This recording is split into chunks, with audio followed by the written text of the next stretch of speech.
Bueno, pues como les hemos comentado, a lo largo de los programas tendremos pues a los candidatos presidenciales o a sus representantes expertos en ciencia y tecnología, y en este caso también tendremos a los candidatos y candidatas al gobierno del Distrito Federal, y en esta ocasión está con nosotros Rosario Guerra, candidata del Partido Nueva Alianza por la jefatura de gobierno del Distrito Federal. Rosario, buenas noches, gracias por estar con nosotros aquí en Alcanzar. Al contrario, muchas gracias por invitarnos a este programa que es para mí muy interesante porque, entre otras cosas, soy maestra de la UNAM, entonces obviamente el tema educativo siempre ha sido una de mis vocaciones. Sí, y bueno, pues la ciencia, la tecnología, la innovación que parecieran que están de moda, pues no necesariamente, más bien son una necesidad. Bueno, lo que pasa es que estamos viviendo una nueva revolución. La revolución tecnológica ha cambiado mucho el mundo. Hemos roto las barreras del tiempo y del espacio, de acceso a la información, derribado muchas cuestiones que no sucedían cuando nosotros éramos jóvenes. Entonces, este cambio tan acelerado de las carreteras, de la información, de prácticamente unir al mundo en una misma frecuencia, donde te digo, desaparecen fronteras, desaparece tiempo, en fin, ha cambiado mucho la vida de los países y de las personas. Hoy en día, sin duda, es la tecnología lo que marca el predominio de las naciones y de las empresas, ¿no? Entonces, simple y sencillamente estamos en una revolución muy interesante, que yo le equiparo casi con los fenómenos que se dieron después de la entrada de la máquina con la revolución industrial. Sí, y todas estas cosas, estamos mudando. Sí, exactamente, de los y 1800, veces, sí, más bien 1900, con la revolución industrial, pues ahora es una revolución tecnológica. Así es. Y las nuevas tecnologías de la información son sin duda pues los instrumentos más importantes en esta nueva revolución. Y hay un nuevo tipo de analfabetismo, digo yo, ¿no? Que es básicamente la falta de capacidad de ciertas generaciones ya para incorporarse a estas, ¿no? Y obviamente si eres joven y no tienes acceso, pues vas a ser el nuevo analfabeta funcional del siglo XXI, ¿no? Y en ese punto exactamente, ¿cómo ves a la ciudad? Tú estás compitiendo en una o por una jefatura al gobierno del Distrito Federal. ¿Cómo ves a la ciudad? ¿Está a la altura? ¿Le hace falta? ¿Ha hecho un esfuerzo? Mira, yo creo que se ha hecho un esfuerzo, pero el problema que tenemos es que no hay una buena coordinación en estos esfuerzos. La Ciudad de México es el centro de desarrollo humano más importante del país. Mayor número de matrícula escolar, mayor número de universidades, mayor número de investigadores del Sistema Nacional de Investigadores, claro, mayor número de registro en patentes y marcas, mayor número de registros en derechos de autor, en fin, el potencial educativo, el mayor número de mujeres con acceso a la educación, en números, en estadísticas, en ingreso per cápita, en lo que contribuimos al Producto Interno Bruto, realmente la Ciudad de México es muy importante. Y sin embargo, como que esto todavía, primero, no hay una conciencia clara, segundo, no hay una conciencia clara.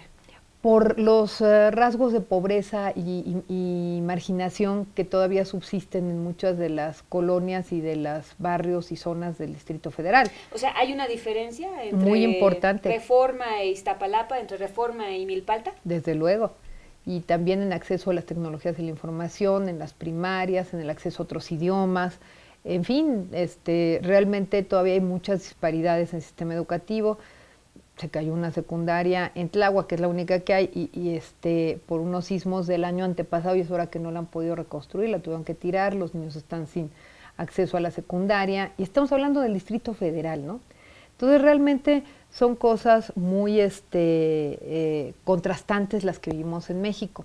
Y ahora con la migración de muchos jóvenes a la Ciudad de México en busca de oportunidades de estudio por la violencia que se ha desatado en el norte del país, pues tenemos además una demanda muy fuerte en las universidades privadas y públicas, y esto nos deja esta grave situación de que hay más rechazados que admitidos en las universidades públicas. Sí. Que muchos muchachos que tienen buenas calificaciones y son buenos muchachos no tienen recursos económicos para una privada. Pero no ese tienen. Es el punto que no hay las escuelas suficientes. Así es, ¿no? Exactamente. Entonces tenemos, por eso te digo, muchos contrastes, ¿no? Porque de una juventud súper preparada, con mejores técnicas y herramientas de las que nosotros tuvimos a su edad, con mayor información, con mayor capacidad para análisis, investigación, etcétera, etcétera, etcétera. Y sin embargo, seguimos con muchos contrastes. Entonces, el tema aquí es cómo igualas oportunidades y cómo resuelves en el corto plazo esta problemática de marginación. ¿Por qué no se ha podido? O sea, se han hecho esfuerzos, pero ¿por qué no se ha podido igualar? Mira, se han hecho varios esfuerzos, inclusive el de la Universidad de la Ciudad de México. Sí, la UACM. Pero el problema que tenemos ahí es que no ha acreditado calidad académica, entonces no tiene mucha aceptación en el mercado. Entonces también ese es otro problema, crecer universidades, ya sea esta u otra. Porque se hicieron prepas, se hicieron universidades como una parte para resolver esta necesidad y tener menos ninis. Así es, pero seguimos teniendo muchos jóvenes sin acceso al estudio y al empleo, porque es un círculo vicioso. Nuestra educación conserva mucho de la etapa pues, de 3 siglos de colonia. Todo el mundo quiere ser profesionista por la movilidad social y además porque el trabajo manual a veces es visto con desprecio, ¿no? Todavía el trabajo intelectual es símbolo de estatus, ¿no? Soy abogado, soy contador, soy ingeniero, pero la verdad es que en el tema de los oficios y de las carreras terminales, pues yo le pago a veces más al plomero que al arquitecto, ¿no? Entonces, realmente ahí tenemos que darle el peso a las partes de oficios y de tecnologías y de nuevas ecotecnias y de nuevas carreras que tienen una vinculación muy estrecha con el crecimiento de la ciudad.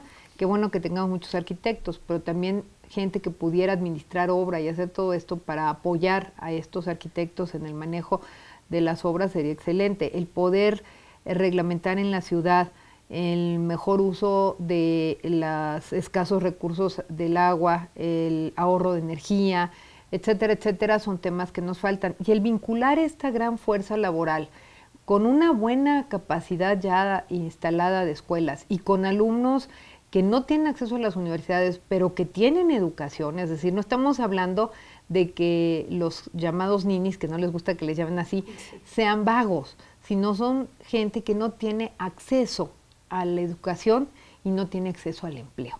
No tiene acceso al empleo porque pues no hay un crecimiento de empleo como el que necesitamos para el crecimiento de la juventud y su incorporación al trabajo. Y no tenemos tampoco educación por lo que estamos platicando. Entonces ahí tenemos un problema grave que se está viendo ahora con la salida de los jóvenes a la calle, especialmente los universitarios que son los más beneficiados. Y qué bueno, a mí me da mucho gusto que hay una toma de conciencia, ¿no? Porque realmente son jóvenes mucho más preparados. Era hora, ¿no? Ay, sí, después de tantos años de letargo. Silencio. Yo lo único que me frustra es que no sea yo joven. Que puedas estar ahí en la marcha, soy 132. Ay, sí, pero la verdad estoy muy contenta por esa situación, por ese despertar de la juventud hacia la dinámica social y van a ser generadores de cambios y eso me da mucho gusto. ¿Qué estoy yo pensando? Bueno, yo lo que estoy pensando para estos grupos es hacer efectivamente más educación tipo oficios, terminal, que permita la incorporación de los jóvenes al mercado de trabajo con habilidades de acuerdo a sus capacidades. ¿Como cuáles? Mira, les llamo oficio en lo general, porque también depende de qué grado de escolaridad tengas. Bueno, es que ya tenemos los... Si hablamos de que si terminaste primaria, bueno, pues no estamos pensando en otras cosas, pero sí puedes acceder a jardinería, muchas cosas. Fuimos muy exitosos de entre primarias y secundarias cuando hicimos talleres de jardinería, de tapicería, de cosas de estas. Cuando ya estás hablando que tienes una educación media superior, ya estoy hablando, por ejemplo, de introducir a los jóvenes y a las mujeres que ahora me las dejan muy fácilmente aquí con lo del divorcio express, sí, con los hijos adiós. Y todo, y luego no les pasan la pensión, y bueno, es un drama, y no han trabajado, se casaron muy jóvenes, incorporarlas precisamente a una capacitación sobre nuevas tecnologías de la información que les permitan ingresar al mercado de trabajo en mejores condiciones. Aquí tocas un punto muy importante. Las tecnologías de la información sería un punto práctico para el mercado de trabajo. Indudablemente. Hay una gran demanda en diversos temas, desde programadores, en fin. capacitadores. Antes estudiabas muchas de las chicas para secretaria. Hoy ya no necesitas una secretaria. Pero computación. No, exactamente, pero si tú quieres entrar a una empresa y no sabes cómputo, pues nada más no te contratan. Entonces, esa es la idea, no tener ingenieros en computación y en electrónica, pero sí gente técnicos, capaz de apoyar a estos profesionales en el desempeño de la vida del negocio, de la cotidianidad, con todas las técnicas y herramientas que requieren. Y eso a veces te es más útil que otro tipo de cuestiones. Entonces depende de la escolaridad, pero también estoy pensando que ellos entren a estos estudios que serían terminales, ya sea oficios o ya sea carreras cortas, ¿no? Pero bueno, lo estoy llamando genéricamente oficios para hacerlo más accesible a la comprensión, no solamente eso, sino que estén becados para hacerlo. Que terminen, como lo hicimos. ¿Que el gobierno los beque? Hay programas de capacitación para trabajadores y hay programas de becas y todo lo que fueron los programas emergentes de empleo en épocas como esta, porque además la crisis mundial se ve de terror. O sea, lo que está pasando en Grecia, Europa, en Europa Europea, todo esto. Y bueno, nuestro país, que ha hecho un buen trabajo en finanzas públicas y en finanzas privadas y todo, vamos bien, vamos creciendo dentro de una crisis terrible, pero no al ritmo suficiente para incorporar a la población. Entonces tenemos que volver la mirada hacia adentro, hacia el mercado interno, capacitar a este grupo de personas que son muchas, con muchas habilidades, muchos ya tienen inclusive idiomas, y puedes vincularlos, por ejemplo, ¿cuáles son las vocaciones de la ciudad? Pues obviamente todo los lo servicios. Que es una sociedad del conocimiento. Claro, a eso vamos. Esto es un proyecto que ya trae, digamos, varios intentos atrás. Claro. Entonces, esto de las escuelas de oficios y nuevas tecnologías de la información es muy importante. Industria limpia, que te permite poca inversión en recursos financieros, mucha necesidad de capital humano, y que lo tenemos en México, y que puedan hacerse estos desarrollos en los pasajes industriales que, como en Azcapotzalco y en muchas otras zonas de la ciudad, pues han quedado, digamos, un poco abandonados por la salida de la industria contaminante. Entonces ahí tenemos un potencial bien importante. Tenemos que hacer la Ciudad de México digital, indudablemente, va a tomar tiempo. Ahí vamos a los temas, pero vamos poco a poco. Yo te quiero preguntar, por ejemplo, en foros recientes, has dicho una cosa que es patética y que es una realidad para muchos ciudadanos obviamente de esta ciudad. Para los de más de 40 años ya no tienen empleo. No. Y para las mujeres las discriminan por el hecho de ser mujeres. Sí. O sea, ¿qué hacer ahí? No, hombre, está rete simpático el asunto, porque fíjate que cuando nosotros hacemos muchas consultas en Twitter, en redes y todo, pero cuando realmente tuvimos mucha participación y temas, fue cuando pusimos el tema de discriminación. Los jóvenes están discriminados porque no consiguen empleo, porque no tienen experiencia. La gente de 40 a 45 años no los contratan porque ya son viejos. Las mujeres no las contratan porque en muchos lados siguen pidiendo prueba de embarazo, les hacen el cuestionario de cuántos hijos piensan tener, etcétera, etcétera, etcétera. Y si están embarazadas las corren. Sí, no, es una cosa verdaderamente terrible porque a pesar de esto, la mujer sigue teniendo muchas limitaciones y aunque a veces somos más trabajadoras y más dedicadas por nuestra propia situación de cómo nos han educado a la responsabilidad en casa, en economía, en todo, la verdad es que aunque sean muy trabajados no consiguen el puesto de mando porque, no, hombre, tú estás muy ocupado con tus hijos, tú tienes que ver tus cosas de familia, sí, etcétera. Mejor dedícate a criar tu hijo en lugar de estar aquí trabajando. Y aquí ayúdanos, ¿no? Pero no, jefa, ¿no? Entonces, Tú no estás para estar aquí tan temprano en las mañanas, mejor dedícate a tu hijo a criarlo. No, el tema de las mujeres en este momento está siendo muy complicado porque, fíjate, somos amas de casa. Criamos a los hijos y desarrollamos los sistemas de valores. Sí, somos tareas multi. Nos hacemos cargo de cuidar a los señores, de cuidar a los enfermos, hacer la cena, de cuidar a los enfermos. Sí. Y encima de eso ahora más del 30% de la población tiene jefas de familia. Entonces, estas jefas de familia pueden ser viudas, solteras, casadas o divorciadas, pero recae sobre ellas cargas de trabajo muy fuertes y no hay políticas públicas que las acompañen. A mí me dicen, bueno, pero en la Ciudad de México ustedes son liberales, ya tienen lo del ILE, pero ya tienen eso. Le digo, no, bueno, pero es lo mismo. Si no es nada más un tema de libertad sexual y reproductiva, es un tema que va más allá y que tiene que ver con lo cotidiano, con el cuidado de los hijos. Y una no carga hay guarderías. De trabajo diaria. Eso. El tema de pobreza alimentaria, que cruza clases sociales, ¿eh?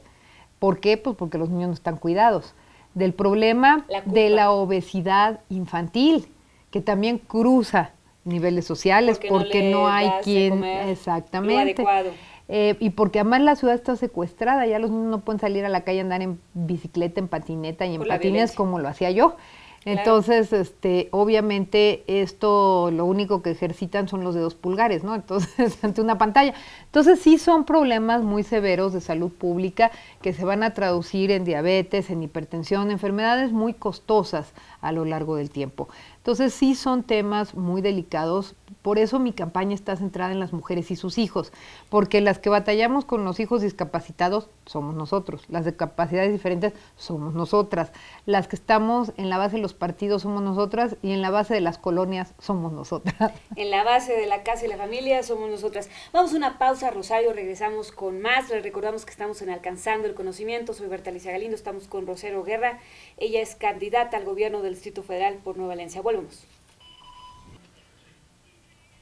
Bueno, pues continuamos aquí en Alcanzando el Conocimiento. Estamos entrevistando, platicando aquí con Rosario Guerra. Ella es candidata al gobierno del Distrito Federal por el Partido Nueva Alianza.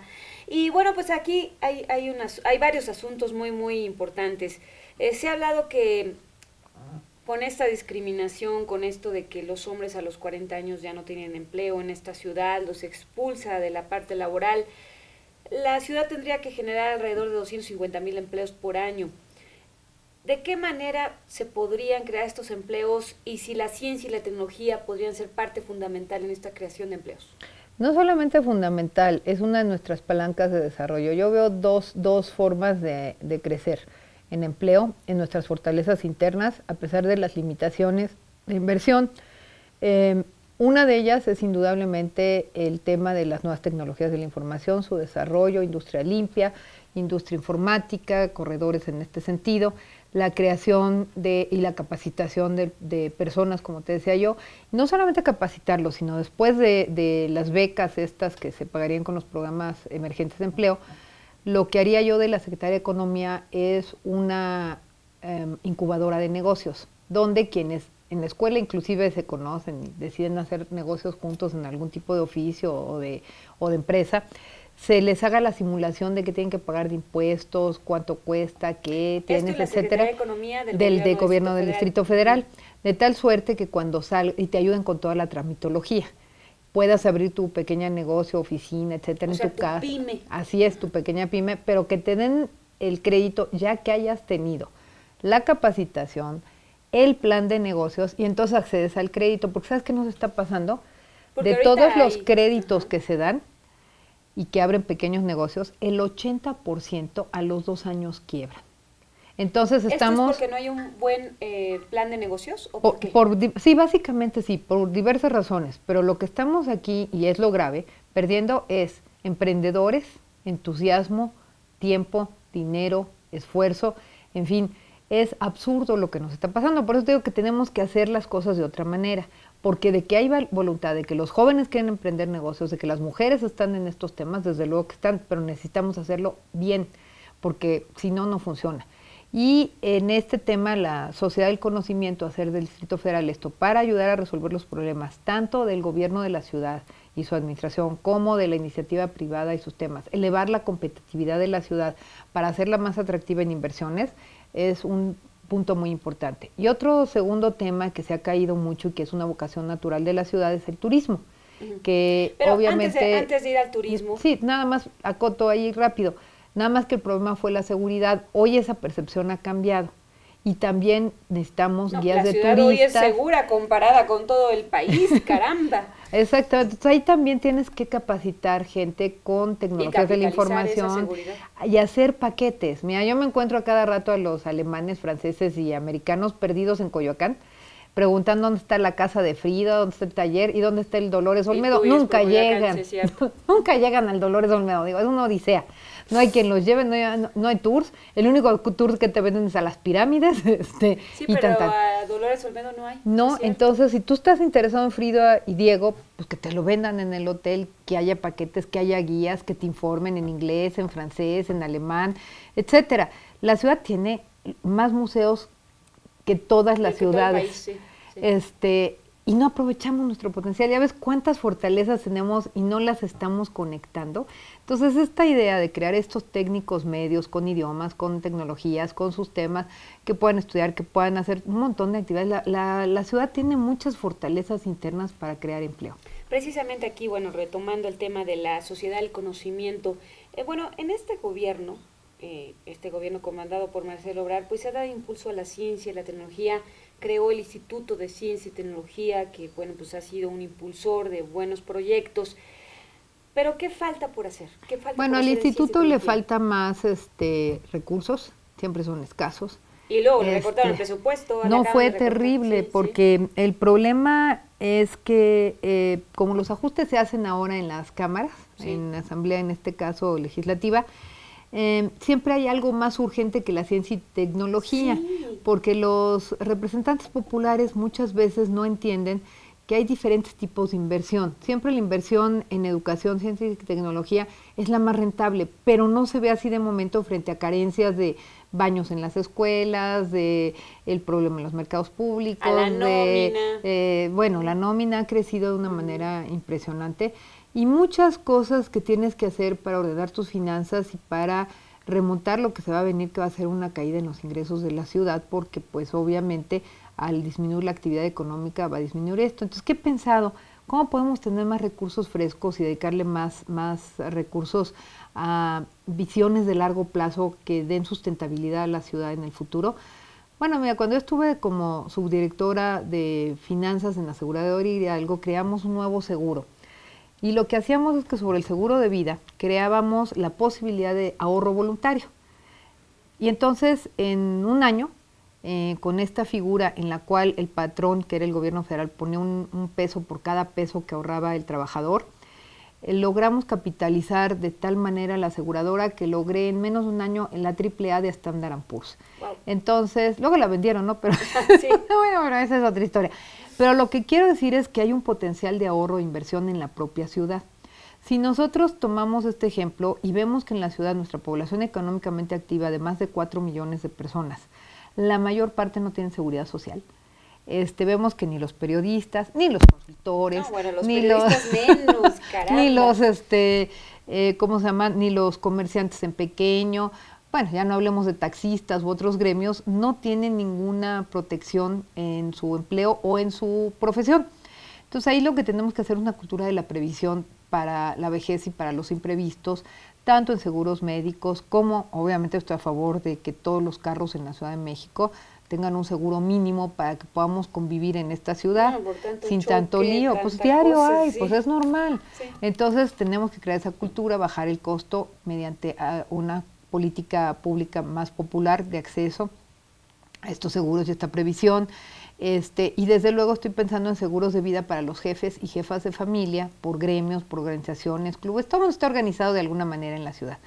Y asegurarlos y sobre este seguro de vida montar la opción de ahorro popular voluntario a tasas que no te va a dar tu ahorro individual, en productos que te permitan generar mejores ganancias para la gente y que puedas usar tu ahorro para tu retiro, para tus emergencias, para diversos temas, y que ahorro ¿dónde se podría con hacer este ahorro? Mutualidades que se pueden hacer por gremios, con aseguradoras, hay muchas formas de poderlo hacer, de tal suerte que todo este ahorro popular se convierte en inversión dentro de la propia ciudad. ¿Por qué? Porque aquí hay muchas maneras de hacer negocio. Luego además tenemos otro brazo, que es las asociaciones público-privadas para todo lo que es infraestructura en la ciudad, que es una ley que ya se aprobó en el Congreso y con la cual puedes hacer una combinación de inversiones para los temas de infraestructura donde hay tarifas y puedes recuperar. Rosario, el tiempo se nos va, es increíble cómo se nos fue. Oye, sí. Sí, no, se nos fue increíble.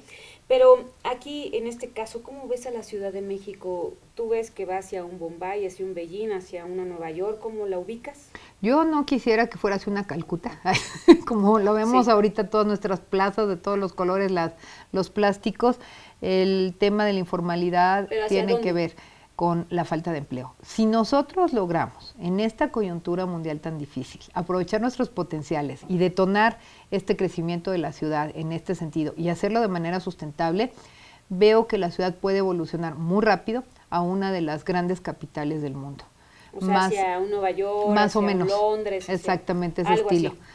Y obviamente hacen falta muchas reformas también en gobierno y en administración para que esto suceda, con una visión metropolitana, desde luego. Teniendo más del 60% de los investigadores pertenecientes al SNI y todo esto, ¿es viable hacer la Ciudad de México una ciudad del conocimiento, una meca del conocimiento? No solamente es viable, es una de las opciones y quizá de las pocas opciones que tenemos para dinamizar empleo, inversión y, lo más importante, conocimiento para poder desarrollar todo tipo de negocios y todo tipo de arte, cultura y educación.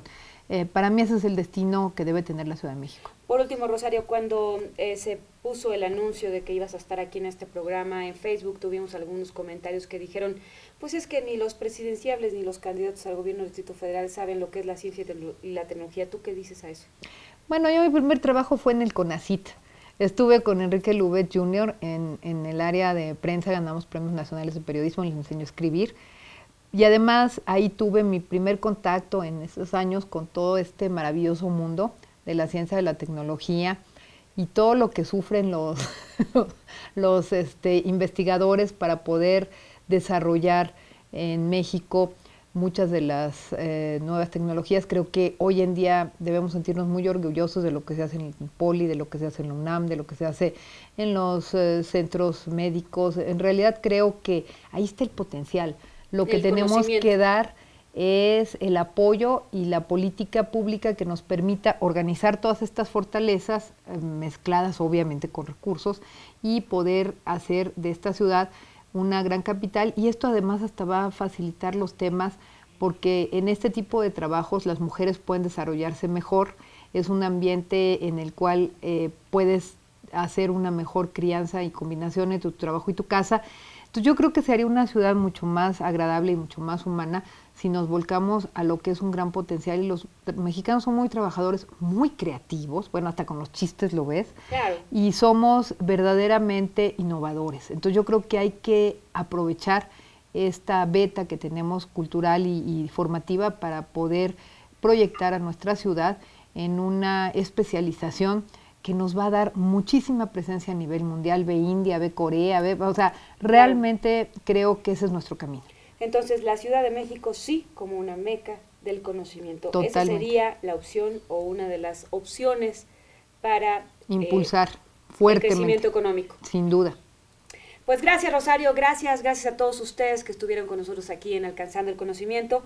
Soy Berta Alicia Galindo, muy buenas noches, lo espero el próximo jueves aquí a las 9 de la noche. Gracias, Berta.